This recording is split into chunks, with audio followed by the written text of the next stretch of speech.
You've seen the popular ones, but some of the most powerful gay love stories are coming from places like Norway and the Netherlands, and almost nobody is talking about them. These films are raw, emotional, and feel real, the kind that stay with you long after they end. So if you're ready for something deeper and unforgettable, let's get into the top 10 European gay movies you need to watch.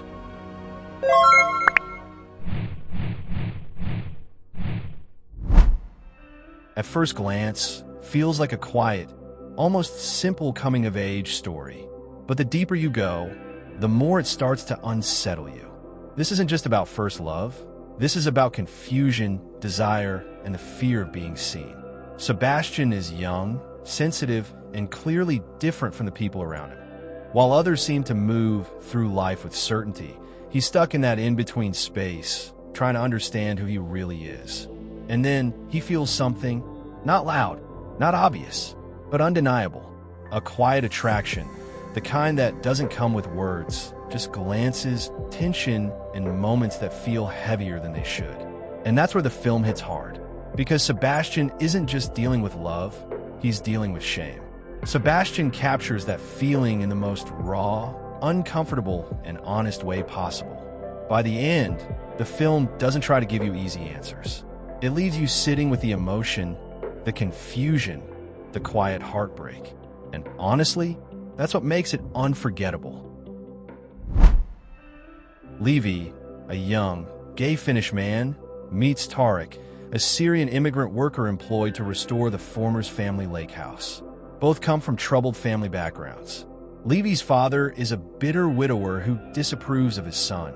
Tarek's conservative family members are based in Syria, but are planning to make the dangerous journey to Finland. When Yngve's father is away, a romance develops between the two men.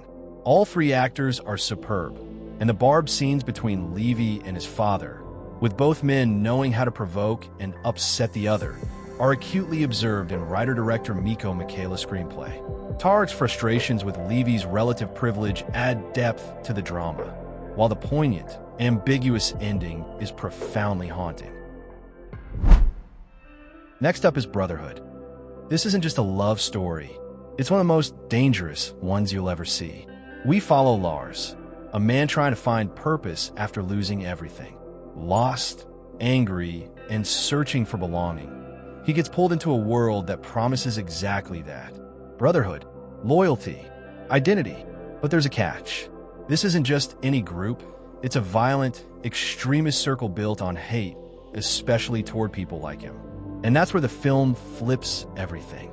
Because inside this world, Lars meets Jimmy. At first, it's just connection.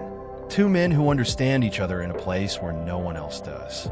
But slowly, that connection turns into something deeper.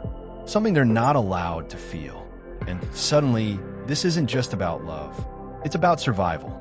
The film doesn't hold back. It shows how hatred isn't always external. Sometimes it's internal. And that's what makes Brotherhood so intense. This isn't a safe love story. Just fear, conflict, and a connection that exists in the worst possible place. You're watching two people risk everything in a world that would destroy them for it. And honestly, that's what makes it unforgettable. This starts like a normal teenage story.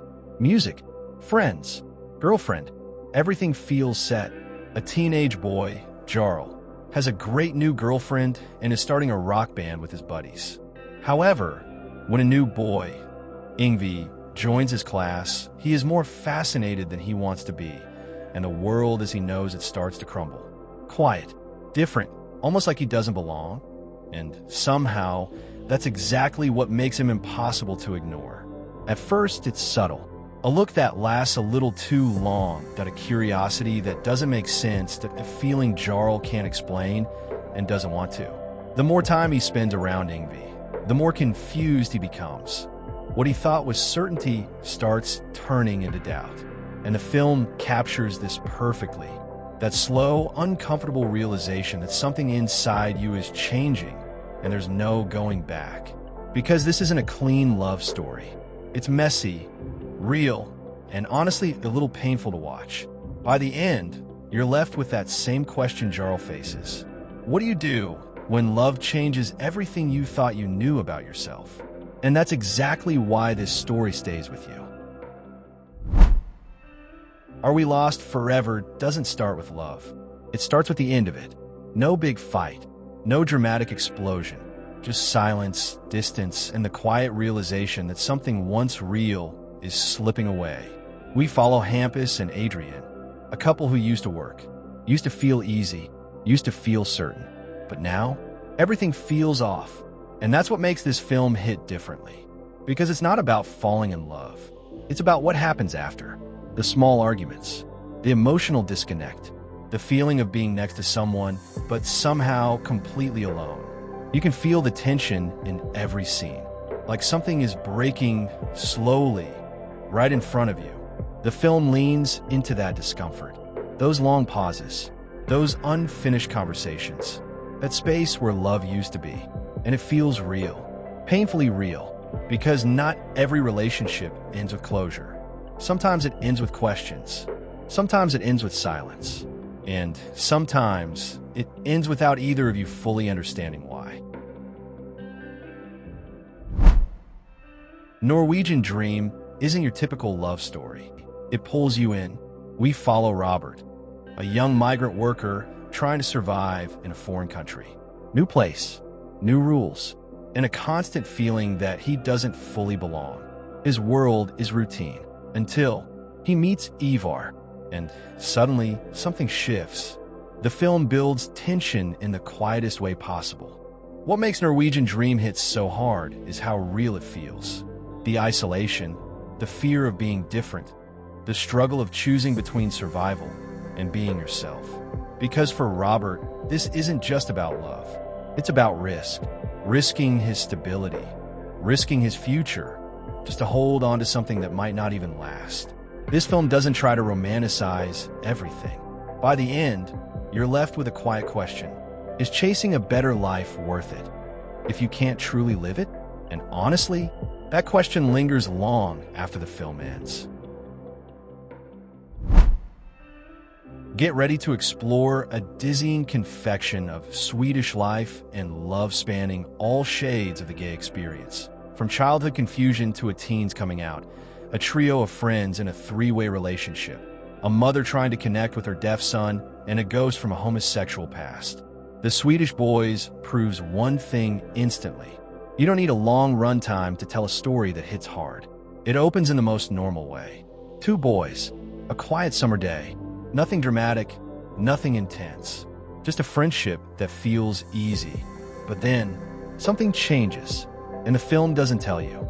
It lets you feel it. A look that lasts a second too long. A silence that suddenly feels louder than words.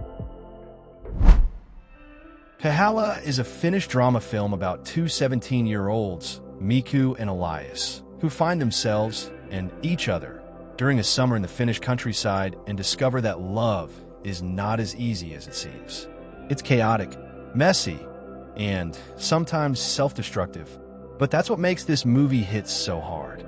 It doesn't romanticize anything. It shows what happens when you're not ready to face your own truth, and how that can hurt the people around you the most. By the end, you're left with that lingering feeling. Was it ever real, or was it just another moment in a life that moves too fast to feel? And that raw uncertainty, that's what stays with you. A gay couple finally getting the chance to adopt a child. A new beginning. A perfect little family. But then, there's a mistake. Instead of a 1.5-year-old toddler, they're sent a 15-year-old boy. And not just any teenager. Patrik is troubled, angry, defensive, and worst of all, he's openly homophobic. Yeah, you can already feel where this is going. And that's what makes the film so powerful. It's messy, it's uncomfortable at times, but it's also warm, honest, and unexpectedly emotional. It's about family, about understanding people who are completely different from you, and about learning that love doesn't always come easy. By the end, you're not just watching a story about adoption. You're watching three people slowly becoming something they never expected. A family. And that's what makes it so unforgettable. Hearthstone may look quiet on the surface, but underneath, it hits hard. Set in a small, isolated fishing village, we follow two best friends, Thor and Christian. They grow up together, laugh together, do everything together. It's the kind of friendship that feels unbreakable until something changes. At first, it's subtle. Christian starts to pull away. His energy shifts. There's something he's holding back, something he can't say out loud. And Thor, he doesn't understand. And that's where the film becomes painfully real. Because this isn't just about love. It's about isolation. Being in a small town where everyone knows you, but no one really sees you. The tension builds slowly, through silence, through distance, through moments that feel heavier than they should. What makes Hearthstone unforgettable is how honest it is. Not just a story about first love, but a story about losing innocence, and the moment everything changes forever. So, which one are you adding to your watch list first? If you've seen any of these, drop your thoughts below, and if I missed a hidden gem, I want to know. Don't forget to like, subscribe Pride Reviews, and check out my other videos for more underrated gay love stories coming right here on screen.